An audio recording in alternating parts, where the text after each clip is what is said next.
Deuteronomy 22. Thou shalt not see thy brother's ox or his sheep go astray, and hide thyself from them. Thou shalt in any case bring them again unto thy brother. And if thy brother be not nigh unto thee, or if thou know him not, then thou shalt bring it unto thine own house, and it shall be with thee until thy brother seek after it, and thou shalt restore it to him again. In like manner shalt thou do with his ass, and so shalt thou do with his raiment, and with all lost thing of thy brother's, which he hath lost, and thou hast found, shalt thou do likewise. Thou mayest not hide thyself. Thou shalt not see thy brother's ass or his ox fall down by the way, and hide thyself from them. Thou shalt surely help him to lift them up again. The woman shall not wear that which pertaineth unto a man, neither shall a man put on a woman's garment, for all that do so are abomination unto the Lord thy God. If a bird's nest chance to be before thee in the way in any tree or on the ground, whether they be young ones or eggs, and the dam sitting upon the young, or upon the eggs, thou shalt not take the dam with the young. But thou shalt in any wise let the dam go, and take the young to thee, that it may be well with thee, and that thou mayest prolong thy days. When thou buildest a new house, and thou shalt make a battlement for thy roof, that thou bring not blood upon thine house, if any man fall from thence. Thou shalt not sow thy vineyard with divers seeds, lest the fruit of thy seed, which thou hast sown, and the fruit of thy vineyard be defiled. Thou shalt not plow with an ox and an ass together. Thou shalt not wear a garment of divers sorts, as of woolen and linen together. Thou shalt make thee fringes upon the four quarters of thy vesture, wherewith thou coverest thyself. If any man take a wife, and go in unto her, and hate her, and give occasions of speech against her, and bring up an evil name upon her, and say, I took this woman, and when I came to her, I found her not a maid, then shall the father of the damsel, and her mother, take and bring forth the tokens of the damsel's virginity unto the elders of the city in the gate. And the damsel's father shall say unto the elders, I gave my daughter unto this man to wife, and he hateth her. And lo, he hath given occasions of speech against her, saying, I found not thy daughter a maid, and yet these are the tokens of my daughter's virginity. And they shall spread the cloth before the elders of the city. And the elders of that city shall take that man, and chastise him, and they shall amerce him in 100 shekels of silver, and give them unto the father of the damsel, because he hath brought up an evil name upon a virgin of Israel. And she shall be his wife. He may not put her away all his days. But if this thing be true, and the tokens of virginity be not found for the damsel, then they shall bring out the damsel to the door of her father's house, and the men of her city shall stone her with stones that she die, because she hath wrought folly in Israel, to play the whore in her father's house. So shalt thou put evil away from among you. If a man be found lying with a woman married to an husband, then they shall both of them die, both the man that lay with the woman, and the woman. So shalt thou put away evil from Israel. If a damsel that is a virgin be betrothed unto an husband, and a man find her in the city, and lie with her, then ye shall bring them both out unto the gate of that city, and ye shall stone them with stones that they die, the damsel because she cried not, being in the city, and the man because he hath humbled his neighbour's wife. So thou shalt put away evil from among you. But if a man find a betrothed damsel in the field, and the man force her, and lie with her, then the man only that lay with her shall die. But unto the damsel thou shalt do nothing. There is in the damsel no sin worthy of death. For as when a man riseth against his neighbour, and slayeth him, even so is this matter. For he found her in the field, and the betrothed damsel cried, and there was none to save her. If a man find a damsel that is a virgin which is not betrothed, and lay hold on her and lie with her, and they be found, then the man that lay with her shall give unto the damsel's father 50 shekels of silver, and she shall be his wife, because he hath humbled her. He may not put her away all his days. A man shall not take his father's wife, nor discover his father's skirt.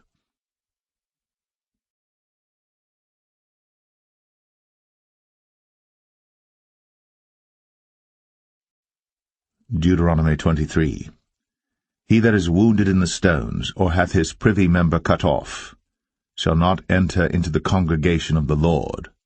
A bastard shall not enter into the congregation of the Lord. Even to his 10th generation shall he not enter into the congregation of the Lord. An Ammonite or Moabite shall not enter into the congregation of the Lord. Even to their 10th generation shall they not enter into the congregation of the Lord forever. Because they met you not with bread and with water in the way when ye came forth out of Egypt, and because they hired against thee Balaam the son of Beor of Pethor of Mesopotamia to curse thee. Nevertheless the Lord thy God would not hearken unto Balaam, but the Lord thy God turned the curse into a blessing unto thee, because the Lord thy God loved thee. Thou shalt not seek their peace nor their prosperity all thy days forever. Thou shalt not abhor an Edomite, for he is thy brother. Thou shalt not abhor an Egyptian, because thou wast a stranger in his land. The children that are begotten of them shall enter into the congregation of the Lord in their 3rd generation. When the host goeth forth against thine enemies, then keep thee from every wicked thing. If there be among you any man that is not clean by reason of uncleanness, that chanceth him by night, then shall he go abroad out of the camp. He shall not come within the camp. But it shall be, when evening cometh on, he shall wash himself with water. And when the sun is down, he shall come into the camp again. Thou shalt have a place also without the camp, whither thou shalt go forth abroad. Thou shalt have a paddle upon thy weapon. It shall be, when thou wilt ease thyself abroad, thou shalt dig therewith, and shalt turn back and cover that which cometh from thee. For the Lord thy God walketh in the midst of thy camp, to deliver thee, and to give up thine enemies before thee. Therefore shall thy camp be holy, that he see no unclean thing in thee, and turn away from thee. Thou shalt not deliver unto his master the servant which is escaped from his master unto thee. He shall dwell with thee, even among you, in that place which he shall choose in one of thy gates, where it liketh him best. Thou shalt not oppress him. There shall be no whore of the daughters of Israel, nor a sodomite of the sons of Israel. Thou shalt not bring the hire of a whore, or the price of a dog, into the house of the Lord thy God for any vow, for even both these are abomination unto the Lord thy God. Thou shalt not lend upon usury to thy brother, usury of money, usury of victuals, usury of anything that is lent upon usury. Unto a stranger thou mayest lend upon usury, but unto thy brother thou shalt not lend upon usury, that the Lord thy God may bless thee in all that thou settest thine hand to in the land whither thou goest to possess it. When thou shalt vow a vow unto the Lord thy God, thou shalt not slack to pay it, for the Lord thy God will surely require it of thee, and it would be sin in thee. But if thou shalt forbear to vow, it shall be no sin in thee. That which is gone out of thy lips thou shalt keep and perform, even a freewill offering, according as thou hast vowed unto the Lord thy God, which thou hast promised with thy mouth. When thou comest into thy neighbour's vineyard, then thou mayest eat grapes thy fill at thine own pleasure, but thou shalt not put any in thy vessel. When thou comest into the standing corn of thy neighbour, then thou mayest pluck the ears with thine hand, but thou shalt not move a sickle unto thy neighbour's standing corn.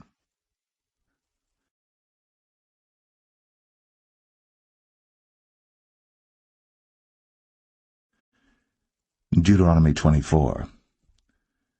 When a man hath taken a wife, and married her, and it come to pass that she find no favour in his eyes, because he hath found some uncleanness in her, then let him write her a bill of divorcement, and give it in her hand, and send her out of his house. And when she is departed out of his house, she may go and be another man's wife. And if the latter husband hate her, and write her a bill of divorcement, and giveth it in her hand, and sendeth her out of his house, or if the latter husband die, which took her to be his wife, her former husband, which sent her away, may not take her again to be his wife. After that she is defiled, for that is abomination before the Lord. And thou shalt not cause the land to sin, which the Lord thy God giveth thee for an inheritance. When a man hath taken a new wife, he shall not go out to war, neither shall he be charged with any business, but he shall be free at home 1 year, and shall cheer up his wife which he hath taken. No man shall take the nether or the upper millstone to pledge, for he taketh a man's life to pledge. If a man be found stealing any of his brethren of the children of Israel, and maketh merchandise of him, or selleth him, then that thief shall die, and thou shalt put evil away from among you. Take heed in the plague of leprosy, that thou observe diligently, and do according to all that the priests the Levites shall teach you. As I commanded them, so ye shall observe to do.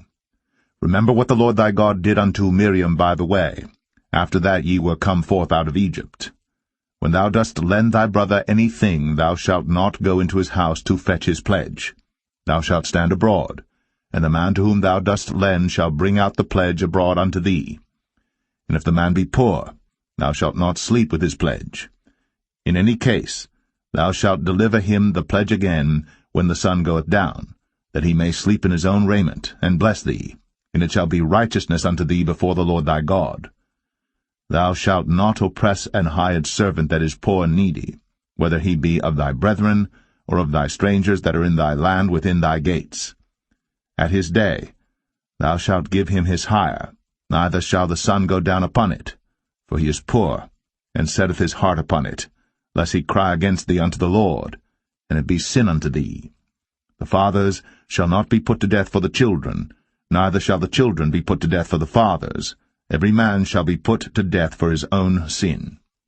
Thou shalt not pervert the judgment of the stranger, nor of the fatherless, nor take a widow's raiment to pledge. But thou shalt remember that thou wast a bondman in Egypt, and the Lord thy God redeemed thee thence. Therefore I command thee to do this thing. When thou cuttest down thine harvest in thy field, and hast forgot a sheaf in the field, thou shalt not go again to fetch it. It shall be for the stranger, for the fatherless, and for the widow, that the Lord thy God may bless thee in all the work of thine hands. When thou beatest thine olive tree, thou shalt not go over the boughs again. It shall be for the stranger, for the fatherless, and for the widow. When thou gatherest the grapes of thy vineyard, thou shalt not glean it afterward. It shall be for the stranger, for the fatherless, and for the widow. And thou shalt remember that thou wast a bondman in the land of Egypt. Therefore I command thee to do this thing.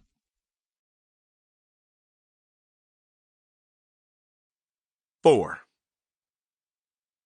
Jesus rejected at Nazareth.